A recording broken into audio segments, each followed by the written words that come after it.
You think Creator has made a mistake with you and you need to fix it? No.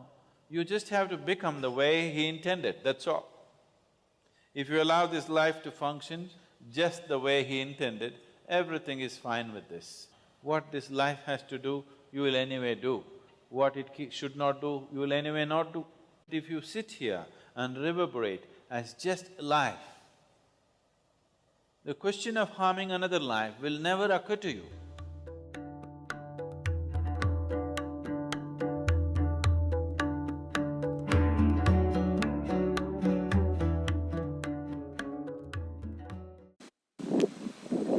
There's this saying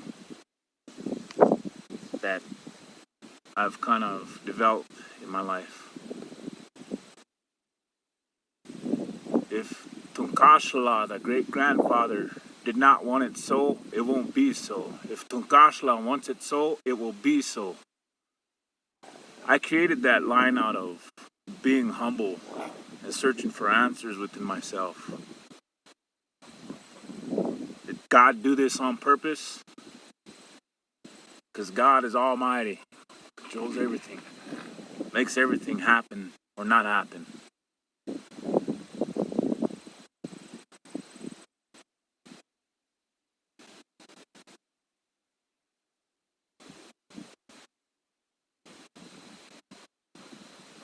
Was it just a big mistake? I'd be wrong to say that a lot of times I felt my life was a mistake. Still do sometimes. Just the way it is, it's human nature. It goes back to my saying, if Tunkashla did not want it so, it won't be so. If Tunkashla wants it so, it will be so.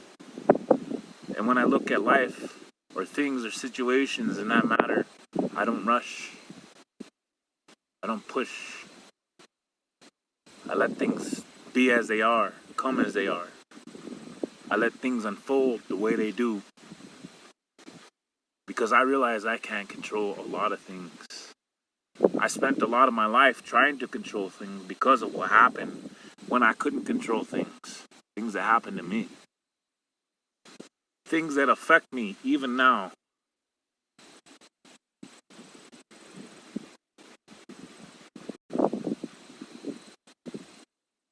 What I know is you can't just live this life and expect everything's gonna be harmony, at least not in my world, in my environment, where I came from. Some people are born into environments that are clean, that are spiritual, full of good energy. It's not this place. I've grown accustomed to death all my life.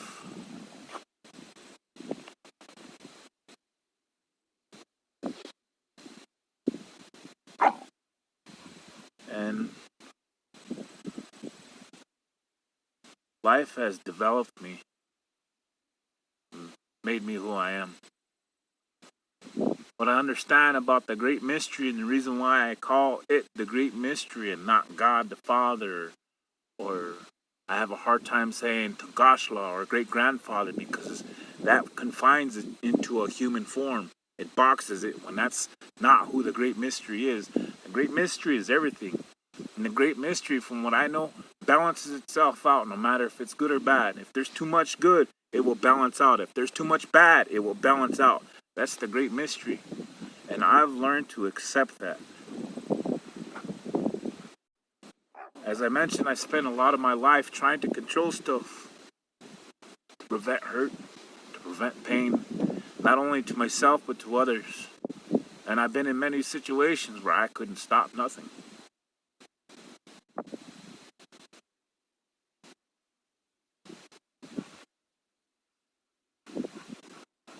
There's a lot that goes through my mind, even now as I speak.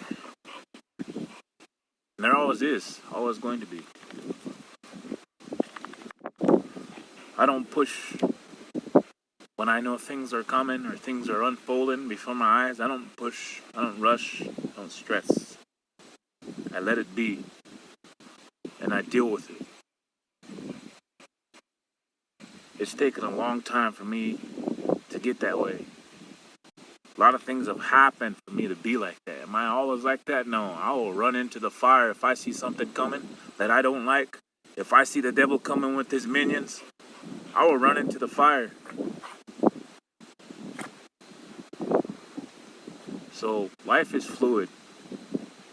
Always changes, always moves. And to me, the great mystery has this inner working that I still don't understand. That's why I call it the great mystery. Pathways that were probably laid out before us.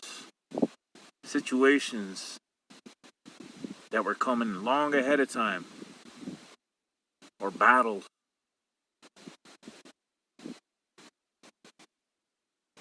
And everything is intertwined. Everybody is intertwined. Everyone is a brother to me. Everyone is a sister to me, even though they hurt me. Because I know and I've seen a few things that stick with me. So yes, and partly just live your life and be you. Be who you are.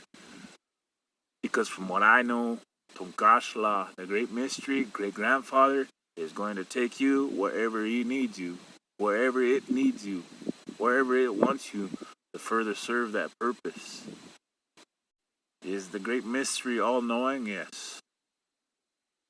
And I believe that's why Christianity has created Jesus to be that human form, in human form, so we could understand what is coming from the great mystery. That's what I know from Christianity. And in every religion we have intermediates like that. They're there for humans to understand, not to lead people into cults or to lead people into Christianity or to be a Muslim or be a part of a religion. Those intermediates are for us as communication devices. But I also know the reason why they're there, the reason that they come into religions is because a lot of people are not connected to the great mystery. They cannot hear things. They don't have that internal voice some of us do. I didn't have that internal voice. I was fighting for a long time.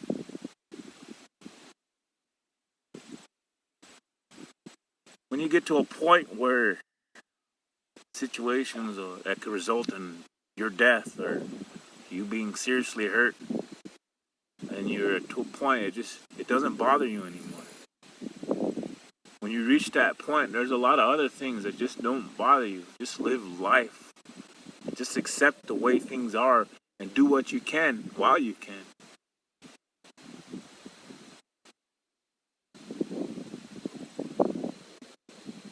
I don't know if my life's a mistake. It's not really for me to dwell on.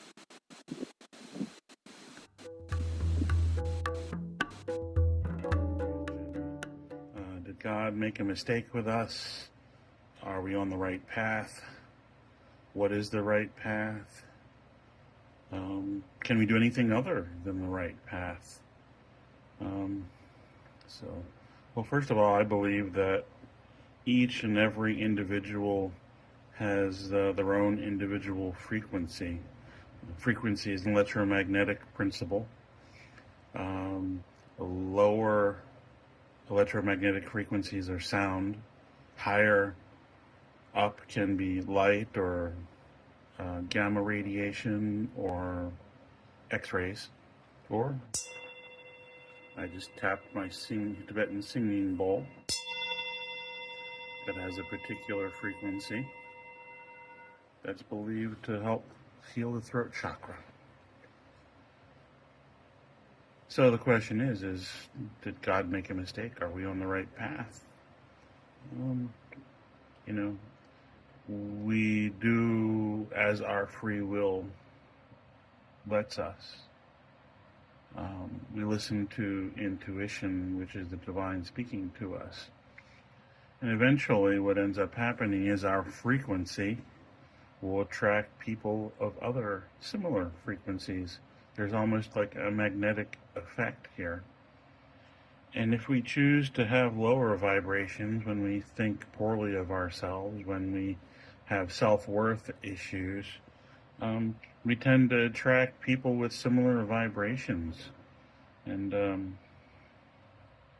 it can be problematic sometimes because it reinforces negative ideas.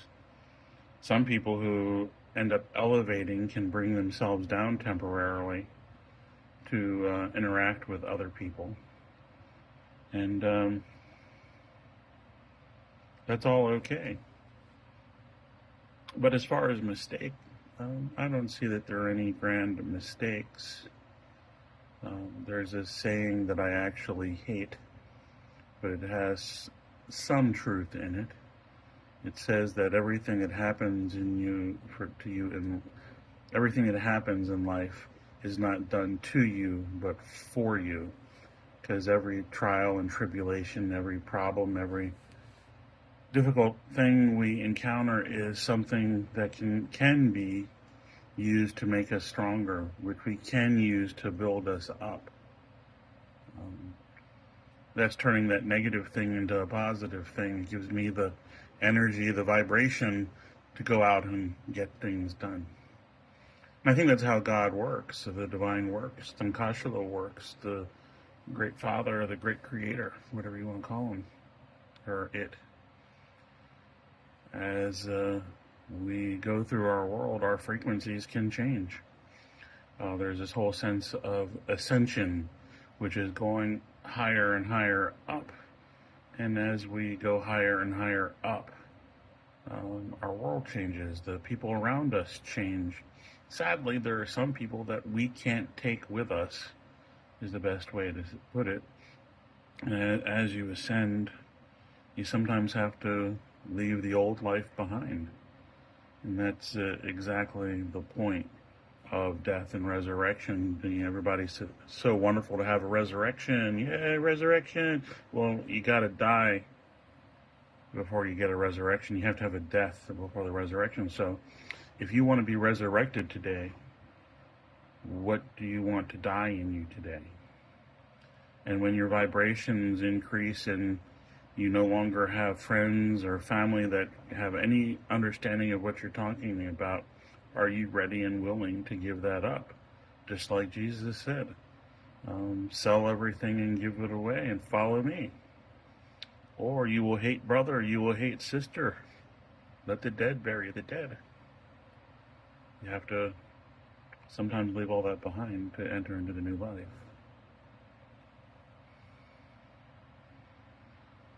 So, is this a mistake? God gives us choices. We can choose to do or not do, but I believe that there's this great balancing that happens. And if you're a person who has lots of negative things happen in your life, it'll be balanced out with good things eventually. It might take your whole life to get there. Might have to be in another existence. Same thing. You live a life of wondrous luxury while screwing people over. There will be consequences, karma. So, is this all a mistake? Nope, I don't think there are any mistakes. You are exactly who God wanted you to be, and you're exactly where Tankashila wants you to be. And I have this belief that if Tankashila, the divine, the universe, wants you to be doing something, you will figure out how to do it. And he has a metaphorical baseball bat bound in barbed wire to make sure you can. So, there you go, Bruce.